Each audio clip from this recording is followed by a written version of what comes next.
Well, the symbols were created by sages who saw the whole panorama of the nature of time, how this is a part of the process. And so that the mythology has built into it the worsening of times. And it's there, every culture, that at the end of time, no one would be able to hold on to any of the dharma, right? We'd read that in the beginning, this was even in the Muslim culture, which is fairly recent.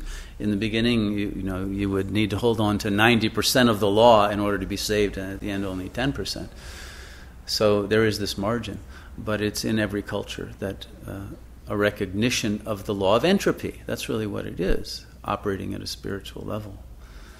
So that the ego becomes more heavy, more dense, more karmically enmeshed and phenomenalized, objectivized. And we have lost our subjective capacity, which is where the willpower and the intellect is located. And so people are literally stupider today than we've ever been before. And there's more attention deficit. We're more dissipated. It's more difficult to persevere in a project. It's more difficult to have what psychologists call object constancy. And so it's more difficult to maintain relationships in a harmonious way with other people. And because we're so fragmented, in each relationship we're in, we tend to throw projections. And we can't maintain a positive projection on someone. It'll alternate with negative ones. And so you see people's personality shifts from one minute to the next. They'll be fine and friendly one minute, and they'll be blowing up at you at the next. Or you'll be doing that and watching yourself and wondering, what's going on? Why am I behaving that way? Because the ego has lost control of its own behavior. But this is a process that's happening on a collective level. So we're seeing the decomposition of society now at a level that has never existed before. And before, it took hundreds of years, like the Roman Empire lasted 800 years before it went into degradation. Most of us think of Rome in that last period of the fall. But Rome was a very high society. It was part of the Greek society. The Greeks fell, and then you went into the Roman period.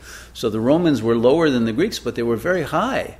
The early Roman philosophers and the early Roman society was a very pure culture compared to what we have.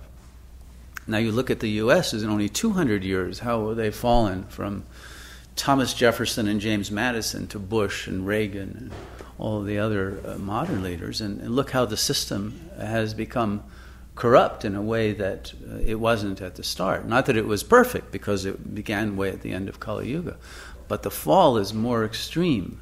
The drop is more steep, and this is something that's happening on a global level.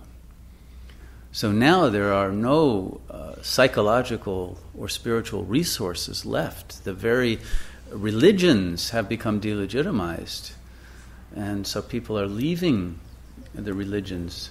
The Catholic Church is hemorrhaging believers at a rapid rate every day. Thousands of people leave the faith. The same is true in the Jewish faith. It's true in the Buddhist and Muslim, etc.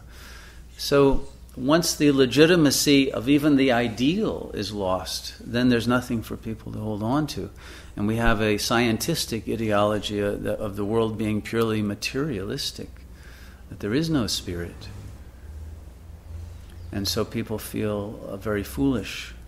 And those who want to go toward a spiritual life have been terrified away from that by the fear of cults and mind control, and you'll give up your power and all of that. And some of that is true, by the way. There are exploitive kinds of organizations.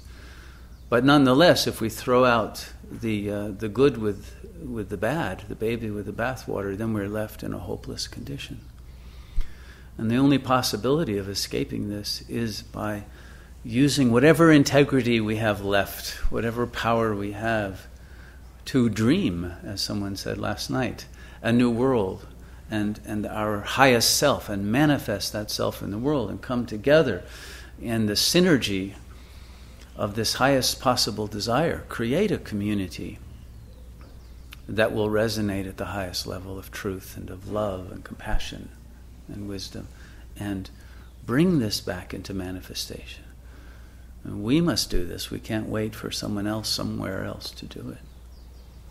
And by doing that, we undo the karmic layers of sediment that have covered over the jewel of spirit.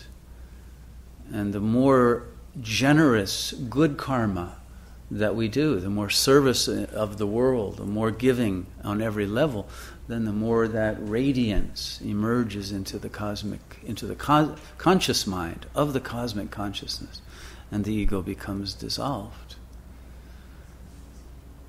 So the process, the method is known, it's obvious, it's usually gradual, but it's easy to do if one keeps a clear understanding of what has to be done. We must regain that original pure self that is buried under all the traumas and all of the anger and the sadness, the anxiety, the false understandings of reality. All of that must be cleared away.